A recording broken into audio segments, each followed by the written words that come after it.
Hi there. This presentation is an attempt to simplify uh, some of the points surrounding Gnosticism. I'm aware that this channel involves me um, speaking out loud as I explore the intricacies of the Gnostic religion and Gnostic theology and Gnostic methodology and cosmology for that matter, because they're all linked, obviously. And so I'm aware that some of these presentations are somewhat on the obscure side. In fact, I had someone comment on one of my videos that they were very confused but very intrigued, which is a good sign. But I was a bit cranky at the time, and I just said to them, "Well, go and seek out a channel called Modern Gnosticism because they actually explain things a lot clearer than I am, because I didn't say that. I just left it at that, and they were a bit taken aback, a bit niffed about that. Really, sorry about that. It's caught me on a bad day there, but it's true that I'm exploring Gnosticism on this channel. Presenting more questions than I am answers, really. Although it does seem that I have a load of answers up my sleeve and more to come, perhaps. So I want this to be a very simple presentation, a simple concepts for intelligent people. In fact, so we basically have, according to classical Gnosticism, anyway, we have two situations. Okay, we have situation A and situation B. All right. And of course, we also have the metaphysical existence of soul. So I've said here that there's this realm A to which soul is naturally attracted, and to which soul is heading its journey back to soul. And I think that pretty much, well, every mystical school, although they're not actually schools, are they? Mystical movement, let's call them, are have this as a central charisma, central statement of belief that there is a soul and there is a heaven, and the soul is on its journey back to heaven. And so we have this stuff A, substance A, presence A, intelligence A, and to which the soul is bound, basically, because it's made of the same stuff as heaven. But we have situation B here. We have intelligence B, intelligence realm, B, which is where the soul is imprisoned. And when the soul becomes aware of its imprisonment, it obviously wants to escape. It wants to find a way out of the matrix of this realm B, which is called the realm of the demiurge, or the architect, the creator god, a god of illusion. So this here is illusion, the sphere of illusion. This is the sphere of truth. And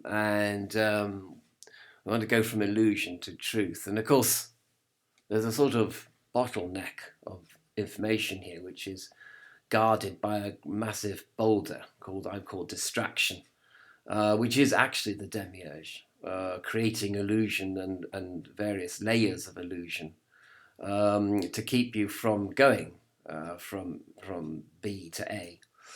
And we'll come on to this part of it, and it does appear that there is an exit, although it sometimes appears not to exist at all. Okay, and we have to look at the sort of metaphysical substance, I suppose, of all this section here, which might be called the exit section, which, as I say, is blocked by distraction on every level, which is actually where the demiurge is the guardian of the exit out of his own realm and into the realm of truth. So you have stuff A, which is the truth stuff, and you have stuff B, which is the stuff of illusion. And in between, where they overlap, you have the exit, which is made of a substance, sort of a grey substance, really, which is a mixture of black and white, which you get grey. So this is sort of a grey realm, and where things have fuzzy edges. There's no clear definition of anything, or maybe there isn't a clear definition of anything. But I suppose it's the least clear definition part of this undefined cosmos that we call A and B. But I'm just sort of being sophistic there, really. Never mind about that.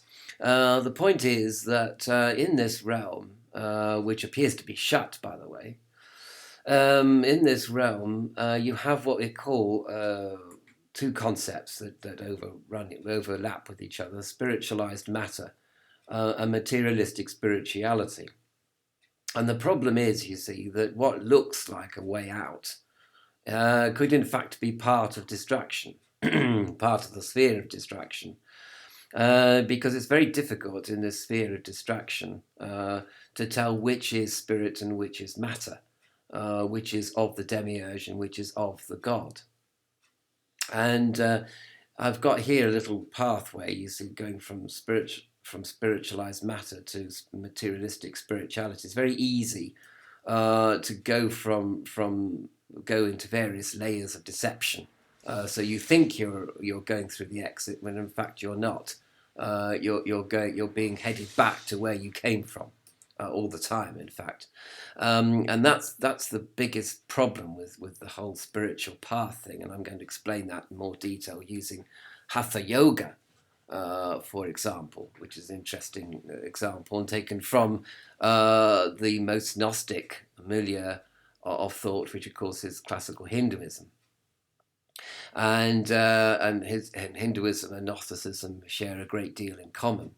Because we're looking to liberate ourselves from the sphere of the demiurge, this lower sphere, to the higher sphere, and we're encountering all sorts of distractions along the way, like Pilgrim's Progress, and in fact, it even appears at the end. Well, it appears at the beginning there isn't any way at all. The way is closed. You can't see any way out, and it is very difficult. So that's why.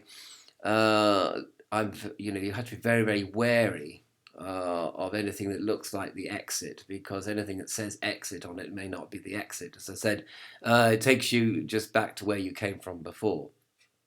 In a sort of snakes and ladders, you think it's a ladder out of here, when it's just a snake to get you back down again. And so, therefore, that's why I say, in fact, that it is a case of the forces of light. You don't call them, they call you.